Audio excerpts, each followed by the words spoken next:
नमस्कार दोस्तों, मेरा नाम है साकेत शर्मा और स्वामी विवेकानंद एचपीजी के क्लासेस में आपका स्वागत है। तो आज का जो हमारा टॉपिक है वो है हिमाचल प्रदेश के प्राचीन जनपद। हिमाचल प्रदेश के प्राचीन जनपदों की बात करें तो हिमाचल प्रदेश में सबसे पुराना जो जनपद है वो है त्रिगर्त। त्रिगर्त की स्थापना माता पार्वती के पुत्र भूमिचंद कटोच ने की थी, ठीक है। और ये वाला जो वंश है ये कटोच वंश था एक तरह से, ठीक है। त्रिगर्त इसका नाम इसलिए पड़ा क्योंकि ये तीन नदियां जो है आपकी रावी, व्यास और सतलुज, तो जो इन तीन नदियों के बीच का एरिया था वहां पे आर्य अपने आप आर्यों ने राज किया। पिछले वाली वीडियो में ये मैंने क्लियर कर दिया था कि आर्य तीन भागों में बट गए थे। आर्य जो है यहाँ पे खुद रहते हैं, विश्वामित्र के वंशज इधर की ओर चले जाते हैं जो औदुंबर कहलाते हैं, ठीक है। इस वाले एरिया में कुलिंद आ जाते हैं और इधर जो है आपका कुलूत जनपद था, ठीक है जी। तो यहां पे हम देखते हैं कि महाभारत के समय में त्रिगर्त का 231वां राजा था जिसका नाम सुशर्मा चंद था। और सुशर्मा चंद ने महाभारत के युद्ध में कौरवों का साथ दिया था। ये कौरवों के पक्ष से लड़ा था, ठीक है। डिटेल में जब मैं आपको हाटकोटी पढ़ाऊंगा जहां पे जिसे विराट नगर कहा जाता था, तो वहां पे हम ये चीज बड़ी डिटेल में डिस्कस करेंगे सुशर्मा का ने किस तरह से महाभारत में कौरवों का साथ दिया था, ठीक है। जो सुशर्मा था, सुशर्मा और जो है ये 5 भाई थे जिनके नाम सुशर्मा, सुशर्म, सुरथी, सुधमी और सुबाहु थे। सुबाहु पे मैंने अंडरलाइन किया है क्योंकि सुबाहु पे एक क्वेश्चन हमारे पास बनता है कि सुबाहु ने जब राजसू यज्ञ हुआ था तो राजसू यज्ञ में युधिष्ठिर को सोने का ठेला दिया था, सोने का पात्र दिया था।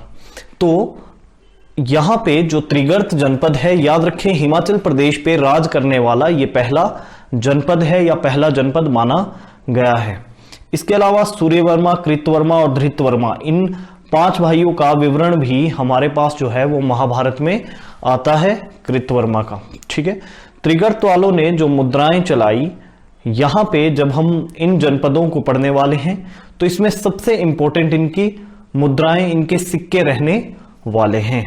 इनकी जो मुद्राएं हैं ये चकोर मुद्राएं थी और दूसरी चीज ये खरोष्ठी और ब्राह्मी में लिखी थी, खरोष्ठी प्लस ब्राह्मी, ठीक है जी। तो त्रिगर्त जनपद जो है आपका, आप इस बात से समझ सकते हैं कि यहां पे 231वां राजा महाभारत के समय में इनका था यहां पे, ठीक है जी। तो ये कितना पुराना जनपद था हम ये चीज अच्छे से समझ सकते हैं यहां से। अगला जो है वो है औदुंबर। औदुंबरों की बात करें तो औदुंबर विश्वामित्र के वंशज माने जाते हैं। ये शल्व जाति के लोग थे। इनकी राजधानी जो है वो अलगपुर मानी गई है। औदुंबरावती नदी के किनारे ये रहते थे और ये जितने भी हमारे ये चारों जो है जनपद थे, इन चारों जनपदों में ये सबसे ज्यादा अमीर थे, इनकी इकोनॉमी सबसे अच्छी थी। और इसका जो कारण था वो था इनकी ऊन, ये ऊन की खेती, ये जो है ऊन का व्यापार करते थे मध्य एशिया के साथ। ये शैव धर्म के उपासक थे और महादेव इनके एक राजा हुए हैं। इनकी मुद्राओं पर आगे हम पढ़ेंगे कि महादेव का नाम जगह जगह हमें देखने को मिलेगा। तो महादेव ने मथुरा के राजा उमादत्त को हराया था। इसके अलावा व्यास और रावी नदी की ऊपरी दूनों में ये लोग रहते थे और विनय पिटक में इनके बारे में हमें लिखा हुआ काफी सारी जानकारी मिलती है, ठीक है। इन्होंने जो मुद्राएं चलाई वो 3 तरह की मुद्राएं थी। आप ध्यान से समझेंगे, यहां से मुद्राओं से ही क्वेश्चन अक्सर जो है वो पूछा जाता है। पहली चीज, जो पहली मुद्राएं हैं ये तांबे की है और ये हो सकता है इन्होंने लोकल व्यापार के लिए चलाई है। ये आपकी चकोर थी, ये मुद्राएं जो है चकोर थी और भारतीय ढंग से बनी थी, मतलब ये भारत के में व्यापार करने के लिए ही चलाई होगी। नेक्स्ट जो अगली मुद्राएं हैं वो ब्रह्मी और खरोष्टी में थी और पहली बीसी की ये पहली ईसा पूर्व की ये मुद्राएं है। इन मुद्राओं पर मैंने महादेव का नाम ऊपर भी बोला था, तो यहां भी हम देख रहे हैं किसका नाम मिलता है, महादेव का नाम मिलता है, धरा घोष का नाम मिलता है, रुद्रदास का नाम मिलता है, शिवदास का नाम हमें देखने को मिलता है ना, जो इनके राजा रहे होंगे। बहुत सारे इतिहासकार मानते हैं जो ये धरा घोष है ये हो सकता है राजा की कोई उपाधि रही हो।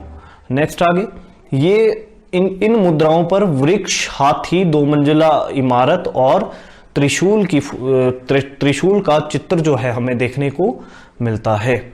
जो दूसरी वाली मुद्राएं हैं इनमें धराघोष का चिन्ह जो है वो अंकित हुआ मिलता है और ये मुद्राएं चांदी की है। अब चांदी की मुद्राएं होने का कारण क्या हो सकता है कि ये मुद्राएं जो है इन्होंने यूनानियों के साथ कंपटीशन के लिए उन मार्केट में, ताकि ये उनको कॉम्पीट कर सके इसलिए चलाई हो। इन मुद्राओं पर ये वाला जो है संस्कृत का वर्ड हमें देखने को मिलता है। ठीक है, नीचे वाले भाग में वृक्ष और त्रिशूल और ब्राह्मी लिपि में राजा का नाम कुछ इस तरह से लिखा हुआ है, विजयरानु विमाकिस रुद्र वर्मनस। तो हो सकता है ये राजा की उपाधि रही हो और ये राजा का नाम है रुद्र वर्मन। ठीक है, जो तीसरी मुद्राएं हैं वो तांबे की गोल मुद्राएं हैं और ये वाली जो मुद्राएं हैं ये खरोष्टी और ब्राह्मी में, ठीक है, राजाओं का नाम इसमें हमें मिलता है। यहाँ पे वृक्ष, त्रिशूल, हाथी, ध्वजा, परशु, 2 मंजिला इमारत और ये राजाओं के नाम मिलते हैं। इसमें विश्वामित्र का नाम भी मिलता है। ठीक है, एक मुद्रा है यहाँ की जिसमें सिर्फ एक टाइप के सिक्के हैं जिसमें विश्वामित्र का नाम हमें देखने को मिलता है। तो आप ध्यान में एक चीज रखेंगे कि ये वाली जो दोनों मुद्राएं हैं लिपि दोनों की सेम है, ब्राह्मी एंड खरोष्टी। हमने पीछे भी पढ़ा पिछली त्रिगर्तों में, उनकी भी लिपि सेम है, ब्राह्मी और खरोष्टी। ठीक है, पर डिफरेंस क्या है कि ये वाली जो पहले वाली है ये चकोर है और जो तीसरे वाली है ये गोल है। ठीक है, और जो ये बीच वाली है ये चौरस भी है और गोल भी है। ठीक है जी, तो ये आपका औदुंबर। नेक्स्ट है आपका कुलूत। कुलूत जो है व्यास नदी के ऊपर का एरिया जिसको अभी हम कुल्लू मान सकते हैं, ये रहा है। और ऐसा माना जाता है कि त्रिगर्त के बाद अपना अस्तित्व बचाए रखने वाला यह दूसरा सबसे पुराना जनपद है। पहला त्रिगर्त हो गया और दूसरा हमारे पास कुलूत हो गया, क्योंकि अब हमें औदुंबर जो जनपद था वो तो नहीं मिलता है ना, या उसने लंबे समय तक राज नहीं किया, वो बाद में समाप्त हो गया था। इसी तरह से हम अगला जो पढ़ेंगे कुलिंद, वो भी बाद में समाप्त हो गया था। ठीक है, तो ये सबसे उत्तर में था एक तरह से। ठीक है, और ये जो है व्यास नदी की बहुत ऊपर वाले एरिया में रहा होगा, ऐसा माना जाता है कुलिंद। इसकी सीमाएं जो है वो त्रिगर्त के साथ, औदुंबर के साथ और मैंने यहां मेंशन नहीं किया है कुलिंद के साथ भी लगती थी। ठीक है, व्यास नदी की ऊपरी पहाड़ियों में था। यहां पे जब आपका चंद्रगुप्त मौर्य राजा बना तो चंद्रगुप्त मौर्य के समय सिकंदर ने आक्रमण किया था, है ना, और उसके बाद जो है आपका चंद्रगुप्त मौर्य राजा बना था सिकंदर के आक्रमण के बाद। तो चंद्रगुप्त मौर्य की शिक्षा दीक्षा जो है उनके गुरु चाणक्य ने हिमाचल में ही उन्हें दी थी।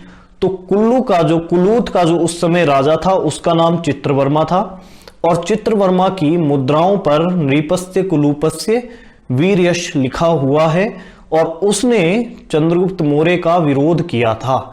याद रखें, कुलूतों की मुद्राएं पहली मुद्राएं हैं जिन पे हमें राणा लिखा हुआ मिलता है।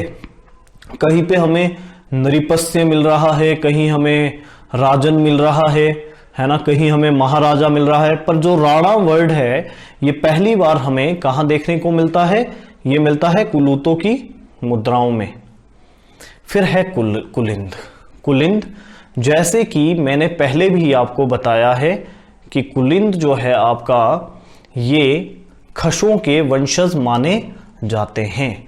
ये आपका व्यास नदी से लेकर, ठीक है, व्यास नदी मतलब कांगड़ा, कांगड़ा से लेकर, और इनकी सीमाएं बड़ी इंपॉर्टेंट है इसलिए आप ध्यान में रखेंगे इनकी सीमाएं, ठीक है। कुलिंदों की जो सीमाएं हैं ये आपका पश्चिम में कांगड़ा तक ये कुलिंद, पूरब में इनकी सीमाएं गढ़वाल तक जाती थी, दक्षिण में सहारनपुर तक, और उत्तर में जो इनकी सीमाएं जाती थी वो जाती थी आपकी कुलूत तक, मतलब सतलुज नदी तक। ये जो तत्ता पानी वाला एरिया है यहां तक इनकी सीमाएं उत्तर में जाती थी। तो ये बहुत बड़ा जनपद हमारा बन जाता है। एक तरह से बाद में इनकी सीमाएं हालांकि संकुचित हो गई थी, सीमाएं वैसे बदलती रहती थी, है ना।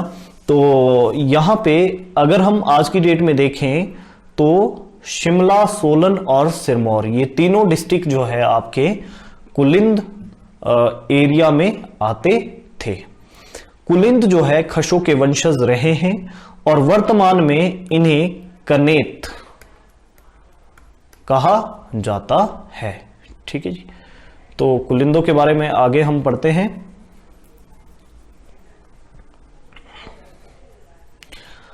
कुलिंद, इनकी जो शासन व्यवस्था थी वो गणाधीन थी। ऐसा नहीं था कि ये लोग जो है क्या बोलते शासन किसी एक को ही राजा बना देते थे, मतलब राजा का लड़का ही राजा होगा।